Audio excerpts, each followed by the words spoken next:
ఉన్నందుకు ఇక ఆంధ్రప్రదేశ్లో ఓట్ల దొంగలు ఎవరు? ఈ ఓట్లు ఎవరు ఎత్తుకుపోతున్నారు? దొంగ ఓట్లు చేర్చేది ఎవరు? ఉన్న ఓట్లు ఎత్తుకుపోయేది ఎవరు? విజయసాయిరెడ్డి మాట్లాడిన ప్రేలాపనలు, ఆ ప్రేలాపనలు కొంత జనసేన పార్టీకి గుర్తింపు లేని పార్టీ, అది దాన్ని ఎందుకు పిలిచారు అనే కామెంట్ మీద చాలా ఉన్నాయి. చాలా చెప్పాలనిపిస్తుంది, కానీ ఏంటో కొన్ని అలా వెళ్ళిపోతూ ఉంటాయి.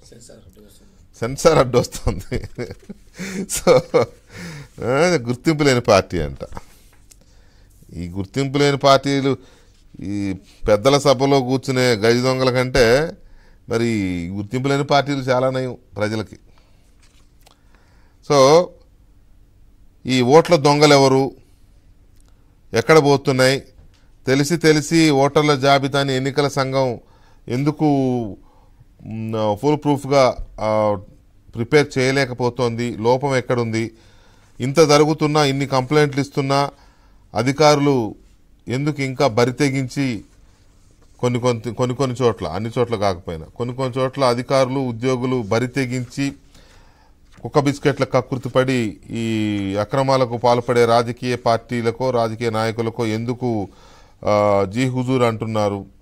అలాగే చంద్రబాబు నాయుడు గారు, పవన్ కళ్యాణ్ గారు ఈవేళ కేంద్ర ఎన్నికల సంఘం చీఫ్ కమిషనర్ అలాగే కమిషనర్స్ వచ్చిన నేపథ్యంలో విజయవాడలో వాళ్ళిద్దరినీ కలిసి, ఇంకా వాళ్ళందరినీ వీరిద్దరూ కలిసి ఫిర్యాదులు చేశారు. ఈ ఫిర్యాదు ఎంత సీరియస్గా ఉంది, ఎంతవరకు దీన్ని ఎన్నికల సంఘం సీరియస్గా తీసుకుంటుంది, వీళ్ళు ఇలా వెళ్ళి వచ్చారో లేదో తగుదనమ్మా అంటూ విజయసాయిరెడ్డికి వెళ్ళారు. వెళ్ళి ఆయన కూడా అసలు ఎలాంటి అవకతవకలు జరగలేదు, బ్రహ్మాండం ఉంది, కలెక్టర్లు అందరూ బ్రహ్మాండంగా దీన్ని చేస్తున్నారని. ఈయన ఎందుకు సర్టిఫికేట్ ఇస్తున్నాడు నాకు అర్థం కాదు. కాదు, అసలు ఈయన సర్టిఫికేట్ ఇవ్వడం ఏంటి? కలెక్టర్లు బాగా చేశారు, ఓటర్ల జాబితా తయారు చేశారని. రాజకీయ పార్టీ బాస్ మీరే సర్టిఫికేట్ ఇస్తారు? అది ఎన్నికల సంఘం చూసుకునే పని. అది అంటే కలెక్టర్తో బాగా చేయించారా మీరు? ఎందుకు అలాగా భుజాలు తడుకోవడం, లేకపోతే ఫ్రస్ట్రేట్ అయిపోవడం? పవన్ కళ్యాణ్ చంద్రబాబు నాయుడుతో వెళ్తే మీకు వచ్చిన నొప్పి ఏంటో నాకు అర్థం కాదు. అది గుర్తింపు లేని పార్టీ అంట. అక్కడికి ఏదో మీరు మీ పార్టీ కానే కాదు, వేరే వాడి దగ్గర తెచ్చుకున్న పార్టీ అది కూడా మీరు చేసిన ఓవర్ యాక్షన్కి శాశ్వత అధ్యక్షుడిగా ఏదో చేస్తే పార్టీ గుర్తింపు పోయేది ఆ రోజు.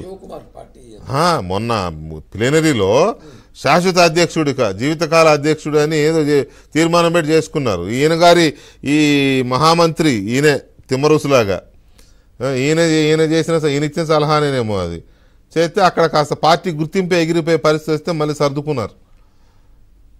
మీరు అవతల వాడిని విమర్శించి గుర్తింపు లేని పార్టీ అని అదని ఇదని. అందుకే అనేది దేనైనా చిన్న చూపు చూస్తేనే ఏదో సామె చెప్తారు పెద్దలు. అందువల్ల ఈ ఓట్ల దొంగలు ఎవరు అనే దాని మీద తర్వాత ఇంకో మాట కూడా అన్నాడు ఆయన. ఏంటి తప్పేంటి? వాలంటీర్లను వీళ్ళు సచివాలయ సిబ్బందితో ఎన్నికల డ్యూటీలు చేపిస్తే తప్పేంటి? అవును, టీచర్లు చేస్తే తప్పేంటి? అసలు ఉన్న కన్వెన్షన్ని మీరు ఎందుకు మార్చారు? అసలు మీకు వచ్చిన ఇబ్బంది ఏంటి? వాళ్ళతో చేస్తే తప్పేంటి అన్నప్పుడు టీచర్లు చేస్తే మీకు వచ్చిన ఇబ్బంది ఏంటి? మీకు వచ్చిన ఇబ్బంది ఏంటి అది చెప్పాలి కదా.